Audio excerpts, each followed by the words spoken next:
अध्यक्ष महोदय, माननीय सदस्य लालजी वर्मा जी ने बहुत महत्वपूर्ण विषय उठाया है और ये महत्वपूर्ण इसलिए बन जाता है कि सामान्य बीमारियों का भी इलाज अस्पतालों में नहीं है और जिस तरह की सूचनाएं हर दिन मिलती हैं और अस्पतालों की जो तस्वीरें देखने को अखबार में मिलती हैं, बड़ा दुख होता है कि जो सरकार ये दावा करती हो कि डबल इंजन की सरकार है और सब व्यवस्थाएं पहले से बेहतर हो गई हैं और केवल लखनऊ नहीं, दिल्ली और बड़े बड़े महानगरों में भी ये बड़े बड़े प्रचार के होर्डिंग लगे हैं कि इतने हमने मेडिकल कॉलेज बना दिए हैं।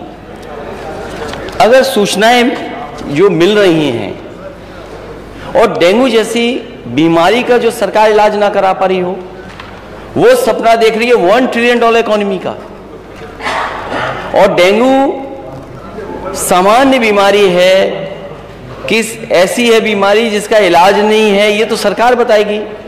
लेकिन जो सूचनाएं आई हैं, क्या दुख नहीं होता कि आपकी पार्टी के नेता,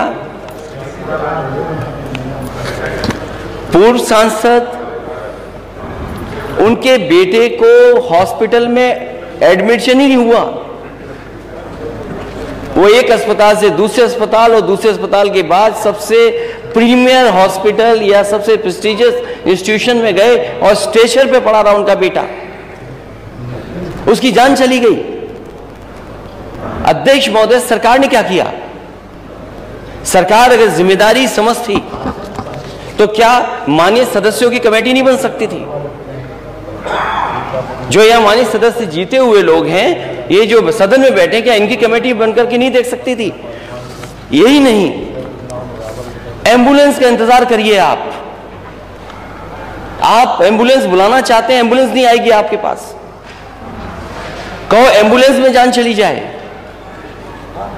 और अगर अस्पताल पहुंच गए तो स्टेशन नहीं है, लोग अपने कंधों में गोदी में रख करके या दो परिवार के 2 सदस्य लेकर के जा रहे हैं, ये स्थिति है। और अस्पताल में बेड नहीं, 2-2 भर्ती थे जिस समय डेंगू अपने पीक पे, जब डेंगू था तो अस्पतालों में एक बेड पर 2-2 मरीज थे, राजधानी में थे। और अगर राजधानी में यह स्थिति है तो दूसरी जगह क्या स्थिति होगी प्रदेश के किस दूसरे कोने में? जो कहां घूमे, कहां जाए मरीज? सरकार बताए कि अगर डेंगू है तो सरकारी अस्पताल में इलाज क्यों नहीं मिला, और सरकारी अस्पताल से अगर वो प्राइवेट हॉस्पिटल में चला गया तो अनाप शनाप पैसे लेना, कोड में दवा दे देना, उसका लाखों खर्च करा देना, उसके बाद भी नहीं जान बच रही है। और ये केवल एक जगह की सूचना नहीं है, पूरे प्रदेश में माननीय सदस्य यहां बैठे होंगे, उनके पास सूचियां हैं उनके क्षेत्रों की कि किन लोगों की डेंगू बीमारी से जान गई है।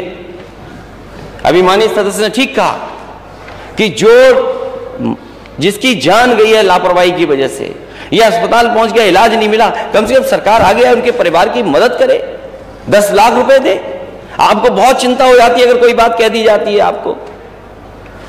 आप इतने वर्षों से मंत्री हैं, कोई अस्पताल नहीं छोड़ा जाना गए हों। जी, ये बात तो समझ में आ गई, जीएसटी कम कैसे होती है। अध्यक्ष महोदय, मैं माननीय मंत्री से जानना चाहता हूं, जब आपका रेवेन्यू सरप्लस है, अध्यक्ष महोदय, जब माननीय मंत्री जी ये कहते हैं कि उनका रेवेन्यू सरप्लस है, और अगर रेवेन्यू सरप्लस है तो माननीय सदस्य ये कह रहे हैं कि किसानों को सुविधा मिलनी चाहिए, तो जिस सरकार का रेवेन्यू सरप्लस है वो जीएसटी नहीं किसान को सीधे क्यों नहीं सब्सिडी देती है?